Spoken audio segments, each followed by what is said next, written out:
आगे बढ़ेंगे, इस पीछे एक और बड़ी खबर सामने आ रही है। सीधा रुक कर एक खबर की तरफ। बड़ी खबर आपको बता दें, हरियाणा के किसानों को बड़ी राहत। केंद्र सरकार ने गेहूं खरीद मानकों में दी छूट। 70% लस्टर लॉस वाला गेहूं भी खरीदेगी सरकारी एजेंसी। सिकुड़े टूटे दाने का परसेंट भी 15% तक बढ़ाया। किसानों को नुकसान से बचाने के लिए यह बड़ा फैसला लिया गया है। हरियाणा के किसानों को बड़ी राहत दी गई है। केंद्र सरकार ने गेहूं खरीद मानकों में दी छूट। इस बीच बता दें कि 70% लस्टर लॉस वाला गेहूं भी खरीदेगी सरकारी एजेंसी। सिकुड़े टूटे दाने हैं तो 15% तक बढ़ा दिया गया है। किसानों को नुकसान से बचाने के लिए यह बड़ा फैसला लिया गया है। बीते दिनों हुई बरसात और ओलावृष्टि के चलते किसानों की फसलों पर जो सीधे तौर पर असर देखा जा रहा था, उस बीच किसानों को अब बड़ी राहत मिली है। तो किसानों के माथे पर चिंता की लकीरें जो लगातार सामने आ रही थी, लगातार देखने को मिल भी रही थी, ऐसे में अब किसान काफी हद तक राहत महसूस कर सकते हैं।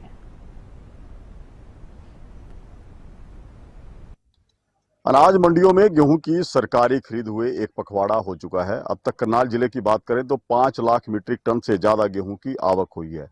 सबसे ज्यादा दिक्कत इस बार जो रही है वो मौसम की मार की रही है। मौसम की मार की वजह से गेहूं की पैदावार भी प्रभावित हुई है, वहीं गुणवत्ता पर भी इसका असर पड़ा था।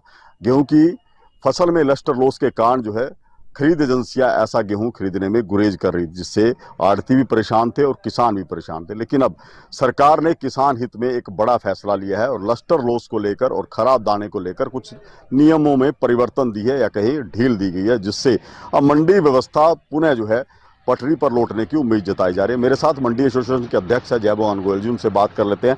जय भगवान जी, क्या कुछ निर्देश जो है प्राप्त हुए हैं लस्टर लॉस को लेकर? देखिए, कल भारत सरकार के ऑर्डर आ गए हैं कि 70% तक लस्टर लॉस जितना गेहूं होगा दाना दाना सरकार खरीदेगी। उसमें डैमेज की मात्रा भी बढ़ा दी है, डिस्कलर की भी बढ़ा दी है, अन्य सुकड़े सभी प्रकार के दानों की उसमें बढ़ा दी है।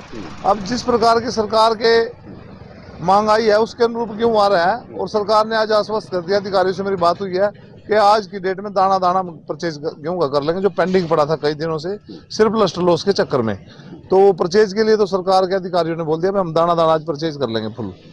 लस्टर लॉस क्या है, किस वजह से लस्टर लॉस हो जाता है? लस्टर लॉस जैसे पका हुआ गेहूं होता है ना, उसके ऊपर बारिश हो जाती है तो जो उसके ऊपर लाल गेहूं का जो रंग होता है बढ़िया वाला, वो बारिश पड़ने से सफेद हो जाता है और उसमें उसकी क्वालिटी भी हल्की हो जाती है। दाना सिकुड़ा बन जाता है, डैमेज बढ़ जाता है गिरने से, ओलावृष्टि से जो नीचे गिर गया उससे डैमेज बढ़ जाता है। तो इसलिए सरकार को फिर अब किसानों का दाना एक 2% तो सरकार कर भी ले। अब सारा ही माल जब लस्टर लॉस हो गया तो लेना तो पड़ेगा सरकार को। तो सरकार ने इसलिए जनहित का फैसला लेते हुए सरकार का कल ये लेटर आ गया, अभी लस्टर लॉस गेहूं सरकार की तरफ से घोषित कर दिया और दाना दाना लस्टर लॉस गेहूं खरीदेगी।